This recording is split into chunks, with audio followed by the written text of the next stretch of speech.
Mieux vaut apprendre à aimer qu'attendre l'amour parfait. Bienvenue sur ma chaîne Confidence avant le mariage, un espace doux. Ici, on parle d'amour, mais pas celui des contes. Celui qu'on construit avec patience, foi et parfois des larmes. As-tu déjà aimé quelqu'un, sans savoir vraiment comment l'aimer? Aujourd'hui, on ne va pas juste parler d'amour. On va parler de ce qu'il fait durer. Assieds-toi. Respire. Ferme les yeux si tu veux et écoute avec ton cœur. Car cette vidéo pourrait changer ta façon d'aimer pour toujours. Attendre l'amour parfait peut devenir une prison intérieure, faite d'attentes irréalistes et de fantasmes idéalisés. Chercher une personne sans défaut nous éloigne de la réalité de l'amour humain, fait de patience, d'imperfection et de croissance. Apprendre à aimer, c'est choisir de s'ouvrir à l'autre avec maturité, lucidité et bienveillance.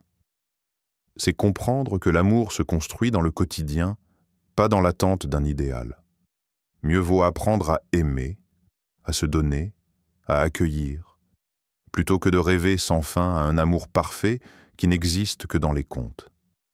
Aimer vraiment, c'est accepter l'autre tel qu'il est et cultiver l'amour avec humilité. Premier, l'illusion de l'amour parfait. Il était une fois l'amour parfait, celui qu'on nous montre dans les films, qu'on lit dans les romans, qu'on devine dans les regards volés des couples sur les réseaux sociaux. Cet amour semble flotter au-dessus du monde, léger, sans conflit, sans compromis. Deux âmes qui se comprennent sans parler, deux cœurs qui battent à l'unisson sans jamais se heurter. Mais ce conte, aussi doux soit-il, ne parle pas du réel. Il nous berce, puis nous abandonne. Parce que dans la vraie vie, les âmes ne s'emboîtent pas comme des pièces de puzzle. Elles s'effleurent, se blessent parfois, et doivent apprendre à danser ensemble malgré le chaos du quotidien. Martin Luther King disait « L'amour est la seule force capable de transformer un ennemi en ami. » Quelle puissance dans ces mots. Mais comment vivre cet amour transformateur si on le réduit à une simple émotion romantique?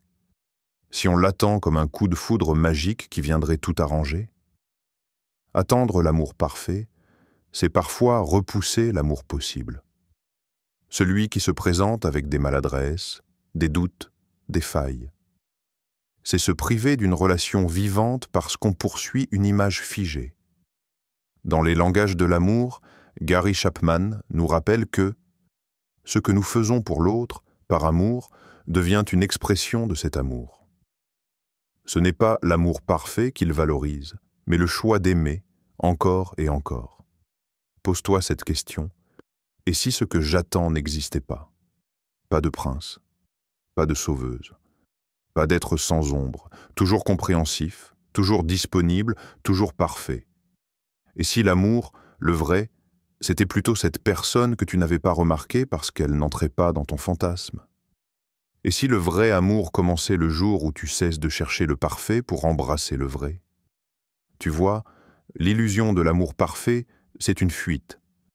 Une excuse parfois, pour ne pas aimer vraiment, pour ne pas risquer, pour ne pas souffrir. Mais tout amour sincère comporte du risque. Il faut quitter le rêve pour vivre l'authentique. Psychologiquement, l'attente de la perfection dans une relation amoureuse provient souvent d'un idéal non réglé de soi-même. Plus on refuse de voir ses propres imperfections, plus on exige de l'autre une pureté irréaliste. C'est un mécanisme de défense.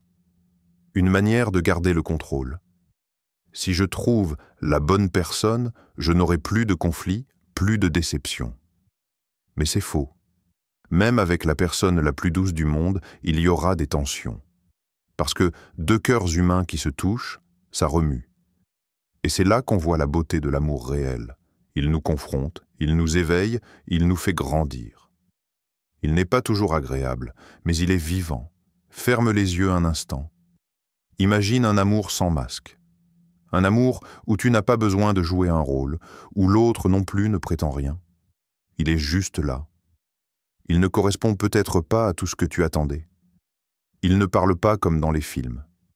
Il oublie des dates, il doute, il trébuche, mais il est là. Et ce là est plus précieux que tous les rêves du monde. Aimer, ce n'est pas trouver une personne parfaite, c'est trouver quelqu'un d'imparfait et décider qu'ensemble, vous allez faire quelque chose de beau, peut-être pas parfait, mais vrai. Et le vrai, c'est déjà énorme. Tu sais, parfois on reste seul non pas parce qu'il n'y a personne, mais parce qu'on attend quelqu'un qui n'existe pas. On se dit « je mérite mieux ». Mais on oublie de se demander « et moi, est-ce que j'aime mieux ? Est-ce que j'apprends à aimer mieux ?» L'illusion de l'amour parfait, c'est une protection. Elle nous évite de nous remettre en question. Mais elle nous prive aussi de la magie des débuts hésitants, des efforts sincères, des petits pas vers l'autre. Elle nous prive de cette vérité. Aimer, ce n'est pas recevoir quelque chose de parfait, c'est devenir quelqu'un de vrai. 2. Aimer, ce n'est pas consommer. On vit dans une époque où tout s'achète, se personnalise, se change, on commande un plat, on le modifie, on veut un téléphone. Il faut qu'il soit rapide, esthétique, compatible avec nos attentes, et sans même nous en rendre compte, on a commencé à aimer comme on consomme. On choisit des partenaires comme on choisit une paire de baskets. Trop jaloux, je passe. Pas assez ambitieux, je supprime. Trop disponible, pas assez mystérieuse, suivant. On ne parle plus de patience, mais d'options. On n'apprend plus à construire, on compare. Mais aimer, ce n'est pas avoir un catalogue de qualités. C'est rencontrer une personne vivante, complexe, imparfaite, et s'attacher à son humanité, pas à sa performance. Dans les 5 langages de l'amour, Gary Chapman écrit « L'amour est une attitude qui dit « Je choisis de m'investir dans ta vie, même quand ce n'est pas facile. » Ce n'est pas une marchandise, ce n'est pas un deal gagnant-gagnant. Aujourd'hui, on a parfois cette pensée « Je t'aimerai si tu me rends heureux, si tu coches mes cases, si tu ne me fatigues pas. » Mais aimer, c'est désapprendre le calcul. C'est se tenir aux côtés de l'autre quand ce n'est pas rentable émotionnellement. C'est choisir l'engagement sur le confort. C'est savoir que certaines choses en l'autre ne sont pas là pour nous plaire, mais pour nous faire grandir. Toi qui m'écoutes, pose-toi une question simple. Est-ce que tu veux aimer ou être servi ? Parce qu'il y a une grande différence. Quand on aime, on s'adapte. On accepte de perdre un peu de son contrôle. On devient vulnérable, on apprend à céder. Quand on consomme, on veut que l'autre s'adapte à nous. On veut qu'il nous corresponde, sans rien bouger en nous-mêmes. Mais aimer, c'est être dérangé. Aimer, c'est ouvrir la porte à quelqu'un qui va te bousculer et t'enrichir. Pas parce qu'il est parfait, mais parce qu'il est sincère. L'amour n'est pas une application à télécharger. Ce n'est pas une commande Amazon livrée en 24 heures. L'amour, c'est une plante fragile que l'on reçoit en pot. Elle ne ressemble pas à grand-chose au départ. Il faut l'arroser, la mettre au soleil, lui parler parfois, la protéger du vent. Elle pousse lentement. Et puis un jour, elle fleurit. Pas comme on l'attendait, mais dans une beauté unique, inattendue. Si tu jettes cette plante parce qu'elle ne donne pas de fleurs tout de suite, tu n'aimeras jamais. Tu consommeras. Tu collectionneras des débuts, jamais des histoires. Regarde les réseaux, regarde les stories, les likes, les DM. On nous vend de l'amour en images bien lissées, des couples toujours heureux, toujours complices. Et ça nous pousse à croire qu'il y a mieux ailleurs, qu'il faut juste trouver la bonne personne, comme si c'était un produit de luxe. Mais la vérité, c'est que l'amour réel ne se montre pas toujours en photo. Il se vit dans des silences, dans des disputes et des réconciliations, dans des jours sans maquillage, sans filtre, sans hashtag. Aimer, ce n'est pas afficher. C'est tenir la main de quelqu'un même quand personne ne regarde. Tu veux peut-être un amour pur, profond, vrai, mais as-tu appris à aimer une personne comme elle est, sans vouloir la consommer ? Aimes-tu les gens quand ils sont fatigués, quand ils n'ont rien à t'offrir ? Aimes-tu quand l'autre est en crise, en doute, quand il ne sait pas comment t'aimer, toi ? Aimer, ce n'est pas prendre. C'est parfois attendre, écouter, pardonner, recommencer. Tu veux un amour qui dure ? Apprends à regarder l'autre comme un mystère à explorer, pas comme un produit à juger. L'amour se gagne avec de la présence, pas avec des critères. Troisième. L'amour s'apprend comme une langue. On croit souvent que l'amour est une évidence, qu'il suffit de rencontrer la bonne personne et que tout se mettra en place naturellement, comme un puzzle parfait. Mais non. Aimer, ce n'est pas une compétence innée, c'est un apprentissage, une langue à découvrir et à pratiquer. Et comme toute langue, il y a des règles et des exceptions. Il faut apprendre à dire, à se taire, à écouter entre les lignes. Apprendre à parler le langage de l'autre, même si ce n'est pas le nôtre. Gary Chapman, dans Les langages de l'amour, l'explique clairement. Ce n'est pas ce que l'on ressent, mais ce que l'on fait pour l'autre qui exprime l'amour. Et si aimer, c'était comme apprendre à danser. Au début, tu piétines, tu regardes tes pieds, tu t'excuses. Tu ne sais pas comment bouger avec l'autre, tu doutes, tu perds le rythme, tu veux abandonner. Mais tu reviens, encore. Et un jour, tu ne penses plus à tes pas, tu sens le mouvement, tu sens l'autre. Tu ne cherches plus à réussir l'amour, tu le vis. L'amour n'est pas parfait, mais il devient fluide, sincère. Et cela ne vient pas de la magie, mais de l'entraînement du cœur. Bell Hooks, écrivaine engagée, dit une phrase puissante. Aimer, c'est un acte de volonté, une intention continue. Ce n'est pas juste un sentiment. Ce mot « intention » est essentiel. Aimer, ce n'est pas juste ressentir, c'est choisir, persister, ajuster. Ce n'est pas une émotion flottante, c'est un geste incarné, répété, humble. Chaque jour, tu apprends à aimer un peu mieux, pas comme dans un film, mais comme un artisan, patient, silencieux, qui polit son œuvre. Tu veux aimer, mais es-tu prêt à répéter les mêmes gestes sans récompense immédiate? À faire la paix alors que tu n'as pas envie? À poser ton téléphone quand l'autre a besoin de ton regard? L'amour n'est pas spectaculaire. Il est souvent fatigué, banal, fragile.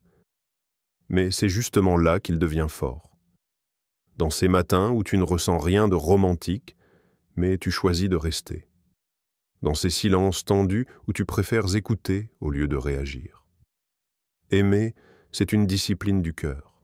Imagine ton cœur comme un jardin. Au départ, il est en friche. Tu ne sais pas ce qui poussera. Mais tu viens chaque jour. Tu creuses, tu plantes, tu attends. Parfois, il ne se passe rien. Parfois, il pleut trop. Mais tu continues. Et un matin, sans prévenir, une fleur. Puis une autre. Ce n'est pas un miracle. C'est le fruit de ta constance. Aimer, ce n'est pas allumer une étincelle et s'émerveiller. C'est entretenir une flamme discrète jour après jour. Pas parce que tu ressens toujours, mais parce que tu choisis toujours. Une langue ne s'apprend pas en un jour. Il faut des erreurs, des répétitions, des corrections.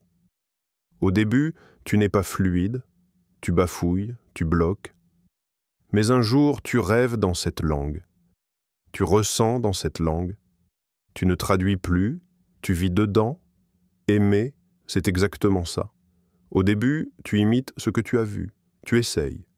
Tu fais des fautes de syntaxe émotionnelle, mais à force de présence, de pardon et de courage, tu entres dans la langue de l'amour, et ça devient ta façon de respirer.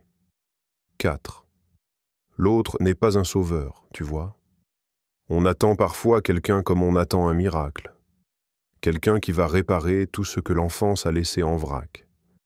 Quelqu'un qui nous regardera avec tant d'amour qu'on oubliera nos insécurités. Quelqu'un qui nous fera enfin croire qu'on mérite d'être aimé. Et petit. Mais cette attente est dangereuse. Parce que ce poids lourd-là, personne ne peut le porter. Tu veux être guéri par l'amour? Commence par ne plus exiger que l'autre te sauve. L'amour n'est pas une thérapie. Ce n'est pas un pansement, c'est un chemin. L'autre n'est pas une béquille.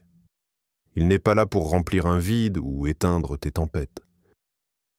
Esther Perel dit avec justesse, « L'amour adulte, c'est deux personnes qui portent chacune leur propre histoire, sans se l'imposer à l'autre. Tu veux être aimé? Commence par te rencontrer. Regarde-toi en face. Rends-toi responsable de tes peurs, de tes colères, de tes manques. Ce n'est qu'en te connaissant que tu pourras accueillir l'autre pour qui il est et non pour ce qu'il vient combler. Tu n'es pas une moitié, tu n'es pas cassé, tu n'es pas un puzzle inachevé. Tu es un être en construction, oui, mais l'amour n'est pas censé venir te finir, il vient t'accompagner. Quand tu fais de l'autre un sauveur, tu te places en victime. Et l'amour ne se construit pas entre sauveur et sauvé. Il se tisse entre deux êtres debout, même s'ils tremblent. Tu avances, il avance. Vous n'êtes pas deux moitiés, vous êtes deux âmes entières. En chantier, mais entières. John Welwood, psychologue spirituel, a cette phrase magnifique. L'amour véritable commence lorsque nous cessons d'utiliser l'autre comme échappatoire à notre propre vide. Ce vide, on en a tous un. Mais personne ne peut le combler à ta place. Et paradoxalement, plus tu comptes sur l'autre pour guérir tes blessures, plus tu le mets en échec. Car tu attends de lui quelque chose qu'il ne peut pas t'offrir. Ta paix intérieure, ta réconciliation avec ton passé, ta valeur, ces choses-là, tu dois les cultiver en toi. Alors seulement, l'amour devient libre. Et non un contrat de dépendance émotionnelle. J'ai attendu longtemps. Attendu que quelqu'un vienne m'aimer assez fort pour que je m'aime enfin. J'ai cru qu'un jour, une personne poserait ses yeux sur moi, et que ça suffirait à effacer mes blessures. Mais je me trompais. L'amour des autres n'a jamais comblé ce que je refusais de regarder en moi. Il ne l'a jamais pu. Parce que c'est à moi de m'asseoir devant mes douleurs, de les comprendre, de les soigner. Et c'est ce jour-là, quand je me suis choisi, que j'ai cessé d'exiger que l'autre le fasse à ma place. Mais tu reviens, encore. Et un jour, tu ne penses plus à tes pas, tu sens le mouvement, tu sens l'autre. Tu ne cherches plus à réussir l'amour, tu le vis. L'amour n'est pas parfait, mais il devient fluide, sincère. Et cela ne vient pas de la magie, mais de l'entraînement du cœur. Bell Hooks, écrivaine engagée, dit une phrase puissante. Aimer, c'est un acte de volonté, une intention continue. Ce n'est pas juste un sentiment. Ce mot « intention » est essentiel. Aimer, ce n'est pas juste ressentir, c'est choisir, persister, ajuster. Ce n'est pas une émotion flottante, c'est un geste incarné, répété, humble. Chaque jour, tu apprends à aimer un peu mieux, pas comme dans un film, mais comme un artisan, patient, silencieux, qui polit son œuvre. Tu veux aimer, mais es-tu prêt à répéter les mêmes gestes sans récompense immédiate? À faire la paix alors que tu n'as pas envie? À poser ton téléphone quand l'autre a besoin de ton regard? L'amour n'est pas spectaculaire. Il est souvent fatigué, banal, fragile. Mais c'est justement là qu'il devient fort. Dans ces matins où tu ne ressens rien de romantique, mais tu choisis de rester. Dans ces silences tendus où tu préfères écouter au lieu de réagir. Aimer, c'est une discipline du cœur. Imagine ton cœur comme un jardin. Au départ, il est en friche, tu ne sais pas ce qui poussera. Mais tu viens chaque jour, tu creuses, tu plantes, tu attends. Parfois, il ne se passe rien. Parfois, il pleut trop. Mais tu continues. Et un matin, sans prévenir, une fleur, puis une autre. Ce n'est pas un miracle. C'est le fruit de ta constance. Aimer, ce n'est pas allumer une étincelle et s'émerveiller. C'est entretenir une flamme discrète, jour après jour. Pas parce que tu ressens toujours, mais parce que tu choisis toujours. Une langue ne s'apprend pas en un jour. Il faut des erreurs, des répétitions, des corrections. Au début, tu n'es pas fluide, tu bafouilles, tu bloques. Mais un jour, tu rêves dans cette langue. Tu ressens dans cette langue. Tu ne traduis plus, tu vis dedans. Aimer, c'est exactement ça. Au début, tu imites ce que tu as vu, tu essayes. Tu fais des fautes de syntaxe émotionnelle, mais à force de présence, de pardon et de courage, tu entres dans la langue de l'amour, et ça devient ta façon de respirer. 4. L'autre n'est pas un sauveur, tu vois. On attend parfois quelqu'un comme on attend un miracle. quelqu'un qui va réparer tout ce que l'enfance a laissé en vrac, quelqu'un qui nous regardera avec tant d'amour qu'on oubliera nos insécurités, quelqu'un qui nous fera enfin croire qu'on mérite d'être aimé, et petit. Mais cette attente est dangereuse, parce que ce poids lourd-là, personne ne peut le porter. Tu veux être guéri par l'amour? Commence par ne plus exiger que l'autre te sauve. L'amour n'est pas une thérapie, ce n'est pas un pansement, c'est un chemin. L'autre n'est pas une béquille. Il n'est pas là pour remplir un vide ou éteindre tes tempêtes. Esther Perel dit avec justesse, « L'amour adulte, c'est deux personnes qui portent chacune leur propre histoire, sans se l'imposer à l'autre. » Tu veux être aimé? Commence par te rencontrer. Regarde-toi en face. Rends-toi responsable de tes peurs, de tes colères, de tes manques. Ce n'est qu'en te connaissant que tu pourras accueillir l'autre pour qui il est et non pour ce qu'il vient combler. Tu n'es pas une moitié, tu n'es pas cassé, tu n'es pas un puzzle inachevé. Tu es un être en construction, oui, mais l'amour n'est pas censé venir te finir, il vient t'accompagner. Quand tu fais de l'autre un sauveur, tu te places en victime. Et l'amour ne se construit pas entre sauveur et sauvé. Il se tisse entre deux êtres debout, même s'ils tremblent. Tu avances, il avance. Vous n'êtes pas deux moitiés, vous êtes deux âmes entières. En chantier, mais entières. John Welwood, psychologue spirituel, a cette phrase magnifique. L'amour véritable commence lorsque nous cessons d'utiliser l'autre comme échappatoire à notre propre vide. Ce vide, on en a tous un. Mais personne ne peut le combler à ta place. Et paradoxalement, plus tu comptes sur l'autre pour guérir tes blessures, plus tu le mets en échec. Car tu attends de lui quelque chose qu'il ne peut pas t'offrir. Ta paix intérieure, ta réconciliation avec ton passé, ta valeur, ces choses-là, tu dois les cultiver en toi. Alors seulement, l'amour devient libre. Et non un contrat de dépendance émotionnelle. J'ai attendu longtemps. Attendu que quelqu'un vienne m'aimer assez fort pour que je m'aime enfin. J'ai cru qu'un jour, une personne poserait ses yeux sur moi, et que ça suffirait à effacer mes blessures. Mais je me trompais. L'amour des autres n'a jamais comblé ce que je refusais de regarder en moi. Il ne l'a jamais pu. Parce que c'est à moi de m'asseoir devant mes douleurs, de les comprendre, de les soigner. Et c'est ce jour-là, quand je me suis choisi, que j'ai cessé d'exiger que l'autre le fasse à ma place. Imagine deux lanternes. Chacune éclaire sa propre zone. Quand elles marchent, côte à côte, elles avancent ensemble. Mais si l'une s'éteint et attend que l'autre éclaire pour deux, alors l'équilibre se brise. Aimer, ce n'est pas porter l'autre. C'est marcher à côté. L'un n'efface pas les ombres de l'autre. Mais parfois, ils partagent un peu de lumière. Tu veux aimer? Alors apprends à ne pas faire porter à l'autre ce que toi seul peux guérir. N'attends pas qu'il te donne ce que tu ne te donnes pas toi-même. La tendresse, la patience, la reconnaissance. Tu n'es pas incomplet. Tu es entier, mais peut-être fatigué. Et l'autre ne vient pas réparer. Il vient partager. Ne passe pas ta vie à attendre un amour parfait. Apprends à aimer. Apprends à t'aimer.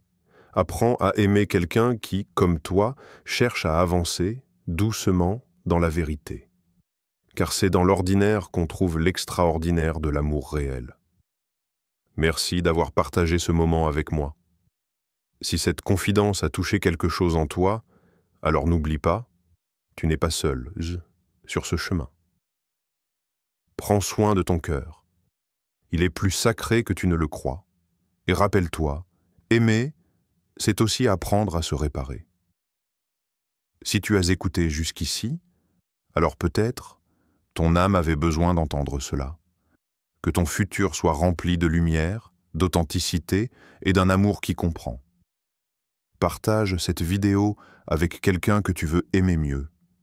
Et abonne-toi, car ici, on continue à déposer nos vérités avant le mariage. À très bientôt pour une nouvelle confidence. En attendant, que ton cœur reste sincère et que ton amour devienne plus vrai que jamais.